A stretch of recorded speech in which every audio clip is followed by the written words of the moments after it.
आज मैंने नाश्ता नहीं किया है क्योंकि मेरे को थोड़ा ऑफिस का काम जल्दी लॉगिन करना था।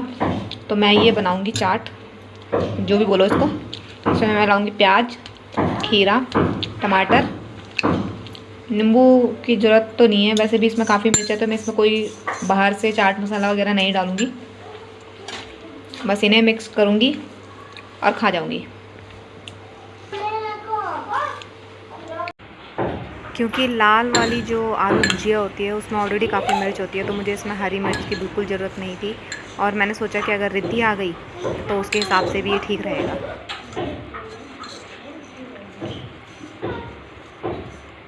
अभी थोड़ी देर में मैंने चावल बना देने और मैं लंच कर लूँगी।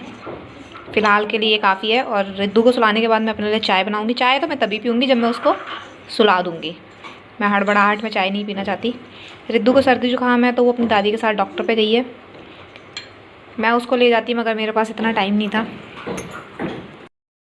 और इसी के साथ मैं ज्योति नेगी रावत आप सभी का स्वागत करती हूँ आरजे रिद्धू चैनल में। और आप सभी को मेरा नमस्कार। यहाँ पर ये है हमारे घर की खेती, जिन्हें बंदरों के डर से समय से पहले ही हार्वेस्ट कर लिया गया है, क्योंकि अगर ये कुछ टाइम और पौधों में रहे तो ये नहीं रहेंगे। आज का मेरा लंच है आलू गोभी की सब्ज़ी। इतनी काफ़ी है मेरे लिए। ये जो चावल मैंने बनाए हैं वही गांव वाले, और इनका जो मैंने मांड पसाया है वो ये है। इसमें मैंने चीनी डाल दी है और जब तक इसमें मैं खाना खाऊंगी चीनी घुल जाएगी और फिर मैं पीऊँगी ये गरम मांड। और अब हो चुका है शाम का समय, जहाँ आप देख रहे हैं कि रिद्धू ने ये सब कुछ फैला रखा है और मैंने उसको आज पहले रोटी दे दी है खाने के लिए, और उसको आराम से पहले मैं आज खिलाऊंगी और फिर मैं इसको घुमाने के लिए लेकर जाऊंगी। क्योंकि ऐसा हो जाता है कि फिर मैं घर का काम करते करते टाइम हो जाता है, फिर मैं इसको खिलाती हूँ, सुला देती हूँ। और आज सारे दिन नीचे से रिद्धू के रोने की आवाज़ आई थी बहुत ज़ोर ज़ोर से, मगर अगर मैं उसको लेने के लिए नीचे जाती या देखने के लिए नीचे जाती तो मतलब कि फिर रिद्धू तो मुझे छोड़ती नहीं और फिर मुझे उसके साथ टाइम स्पेंड करना पड़ता। तो इसीलिए मैंने अपने माँ के दिल को समझाया और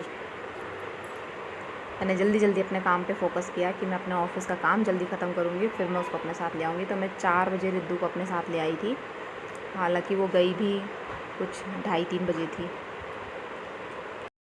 मैं कूलर में पानी भरने के लिए जा रही थी और मैंने सोचा कि मैं एकदम चुपचाप से जाऊँगी, इसको पता नहीं चलेगा। मगर देखो कुंडी लगाने के बावजूद भी वो बंदा इस दरवाजे के इस तरफ है। और मैं रिद्धू को बिल्कुल भी बालकनी में नहीं छोड़ रही हूँ, क्योंकि जो इसने स्टंट किया था परसों उसकी वजह से अब इसको बिल्कुल भी बालकनी में छोड़ना खतरे से खाली नहीं है। और यहाँ पर मेरे हस्बैंड जो संडे को कारीगरी कर रहे थे उसी का एक नमूना प्रस्तुत करते हुए रिद्धू आ चुकी है मेरे ही साथ। और अब आप देखिएगा कि उसने यहाँ पर क्या किया। वो टेबल के कोने पे अपना सर लगा रही है इसके अजीब अजीब से खेल है। मैंने इनको कहा था कि बालकनी में बिल्कुल भी गमले मत रखना, क्योंकि हमारी बेटी ही सारी जब मिट्टी खा जाएगी तो पौधों को क्या मिलेगा। मगर ना ये सुनते हैं मेरी, और बेटी तो फिर क्या ही सुनेगी, वो तो ठहरी 2 साल की। मतलब उसको कितनी भी पिटाई कर लो तो वो बिल्कुल नहीं मानती है। 2 साल का बच्चा है, वो क्या ही समझ में आएगा उसको, और पिटाई का तो उसे बिल्कुल भी नहीं पता। तो बस अब मैं उसका यही सॉल्यूशन है कि मैं उसको बालकनी में जाने ही नहीं देती। ये देखिए पोजीशन देखिए उसकी कि क्या कर लेगी मेरा। खा गई वो मिट्टी का एक बहुत ही बड़ा पीस उठा के। अब जब उसने देखा कि मम्मी इस तरफ आ चुकी है तब वो रुकी है। इस पे सब कुछ करके देख लिया मैंने, सब कुछ फेल हो चुका है, इसलिए अब मैं इसको छोड़ती ही नहीं हूँ ऐसी चीज़ों के आसपास। और यहाँ पर बच्चे खेलते हुए, इनको देखकर मुझे भी ऐसा लगता है कि काश मैं भी जा पाती और मैं भी ऐसे ही खेल नहीं तो कम से कम बैठ तो पाती। कम कपड़े भी लगाई देती हूँ मशीन में। मशीन में कपड़े भी लग गए, जब तक मैं कुछ और करती हूँ। चलो चलो। अगर टाइम से कचरा छाप नहीं चलाया तो फिर मच्छर आपकी दावत उड़ाएंगे, इसीलिए ये काम मैं सबसे पहले कर रही हूँ। और रिद्धू बिल्कुल चिपक के एक मतलब 1 इंच का भी गैप नहीं, बिल्कुल चिपक चिपक के चल रही है मेरे साथ कि कहीं पता नहीं मैं कहाँ ही चली जाऊँगी इसको छोड़ के। बहुत दिनों के बाद आज ईशू आई है और वैभू का आना जाना तो ऐसे लगा रहता है जैसे कि हवा का झोंका। और रिद्धू की गाड़ी से रिद्धू को कोई मतलब नहीं है। यहाँ उसकी मम्मी के होश फाख्ता हो रखे हैं, सब मुझे ही देखना होता है ना, इसीलिए। अभी हम लोग जा रहे हैं घूमने के लिए, ये सब हम समेटेंगे बाद में आके। चलो चलो चलो चलो चलो चलो, रिद्धू इज़ रेडी।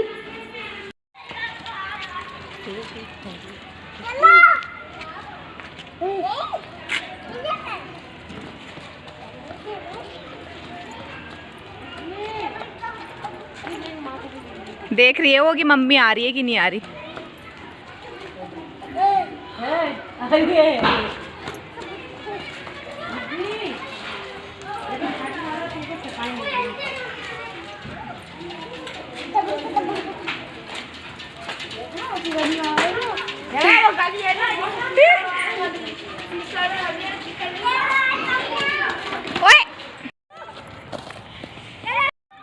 आराम से दादी को भी गिराएगी।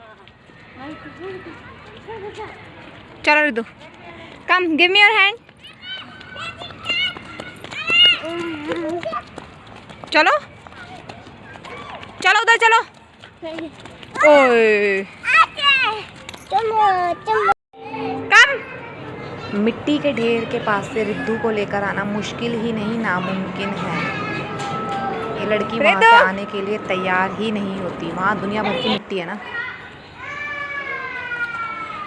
कहीं मिट्टी है, कहीं रेत है, कहीं बदरपुर है, कहीं पे सीमेंट है।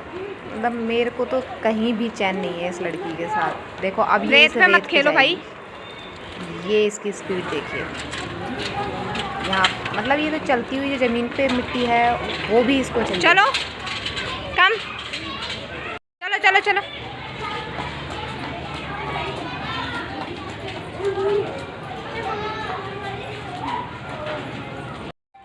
कितना सुंदर लग रहा है।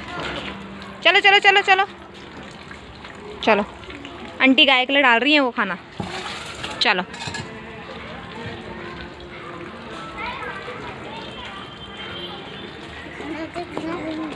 अशोक के पत्ते चाहिए मुझे, पर कैसे ले जाऊं मैं इस लड़की के साथ। चलो चलो चलो चलो चलो कम। ये अशोक के पत्ते। रिद्धू, सारे बच्चे आ रखे हैं गलियों में अपने घरों के आगे और वो खेल रहे हैं। और रिद्धि तो मतलब कि अगर हमें सीधा जाना है तो वो पीछे आ रही है, अगर कोई बाइक आ रही है तो वो उसी के पीछे पीछे चलती जा रही है। मैं उसका हाथ पकड़ रही हूँ तो वो अपना हाथ पीछे पीछे कर रही है। कितनी जगह तो मुझे इतना गुस्सा आ गया कि मैं पता नहीं क्या ही कर दूँगी, मगर इस बच्चे का कोई क्या ही कर सकता है। और किसी के घर में जाने के लिए तैयार हो रखी है, मतलब कहीं का कहीं जा रही थी। बहुत ही टफ़ वॉक थी ये इवनिंग वॉक नहीं थी, ये एक टफ़ वॉक थी।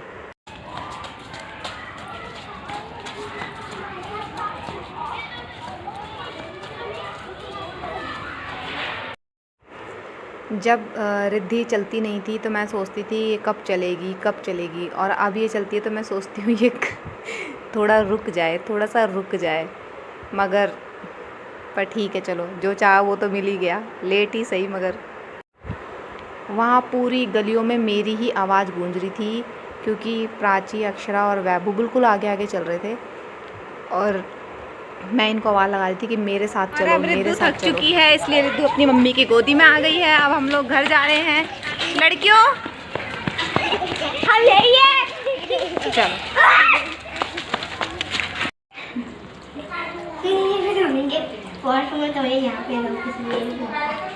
एक ही बात है, एक ही बात। रिद्धि सो चुकी है, इसलिए अब मैं अपने बाकी काम निपटाती हूँ। सबसे पहले तो धोने के कपड़े लेकर जाती हूँ उसके, और जो मशीन में मैंने कपड़े लगा रखे थे उनको निकाल देती हूँ बाहर।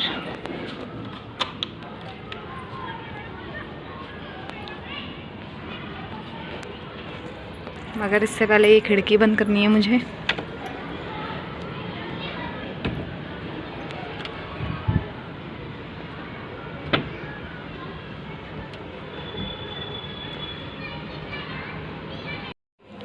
ये वो सारे कपड़े जो धुल चुके हैं। सारे दिन मैं रिद्धि की वजह से ये दरवाज़ा नहीं खोल सकती, और अब मैं ये दरवाज़ा मच्छरों की वजह से नहीं खोल सकती। ये खिड़की क्लोज़ कर देती हूँ।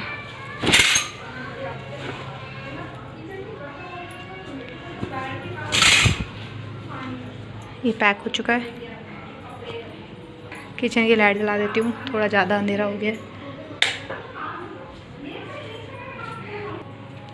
चाय भी चढ़ा ही देती हूँ। ये वो दूध है जो मैंने रिद्धू के लिए बनाया था, और उसने वो क्यों ही पीना था।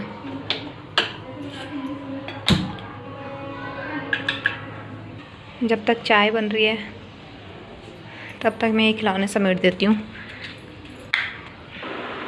शाम की चाय तो जनरली मैं नहीं पी पाती हूँ। जो मैंने रिद्धि को सुबह सुलाने के बाद पी ली तो पी ली, उसके बाद मेरी चाय नहीं हो पाती है। आज मैंने पी ही लिया, अदरवाइज़ ये टाइम मैं दूध पी लेती हूँ, क्योंकि रात को फिर सोते टाइम दूध नहीं पिया जाता। आज बहुत दिनों के बाद शाम की चाय। ये हमारा इन्वर्टर आ गया है। ये 2 मैं लेकर आई हूँ बॉक्सेस नीचे से, और ये बैटरी है जो रिद्धि के पापा लेकर आए हैं। चलो। हाँ, इस बैटरी के साथ 2 साल की वारंटी है।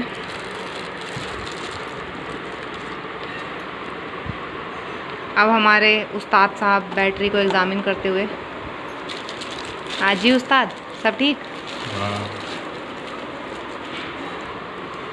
अब यही इसको इंस्टॉल कर देंगे। मल्टी टैलेंटेड है रिद्धि पापा, कितने टैलेंटेड हो आप? बहुत।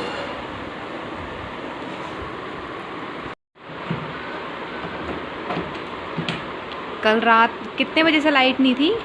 मेरे ख्याल से आँख खुली थी मेरी 3 बजे, तो लाइट नहीं थी। और लाइट आई है सुबह। कितने बजे आई थी रिद्धि पापा? नहीं 6:30 बजे आई थी। 6:30 बजे आई थी। अच्छा वो आ गई, तब मैंने गर्म पानी इनसे बोला कि लगा दो। अदरवाइज़ मैंने सोचा कि ठीक है फिर आज ठंडे पानी से ही नहाना पड़ेगा, क्योंकि नहाना तो था ही।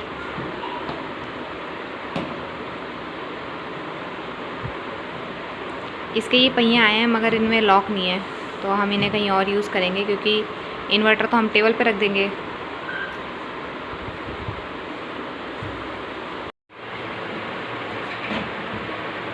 मैंने क्या करना है? मैंने कुछ नहीं करना। तो आप बना दोगे रोटी? मैं लेट जाऊं जाके?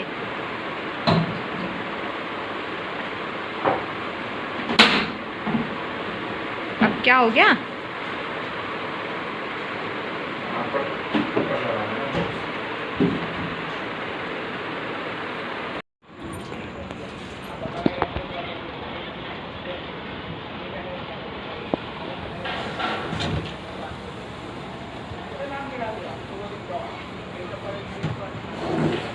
वो लाओ बाकी। ओके। यहाँ पर मैंने रिद्धू के कपड़े सुखा दिए हैं, और इसी के साथ आज का व्लॉग मैं यहीं पे एंड करती हूँ। मिस्टर रावत इन्वर्टर इंस्टॉल करने में बिज़ी हैं, और मैं जा रही हूँ रोटी बनाने के लिए। रिद्धि के पापा आप इसे इंस्टॉल करो, और यहाँ ज़रा सा बाय बोल दो। Bye. Take care, bye bye everyone.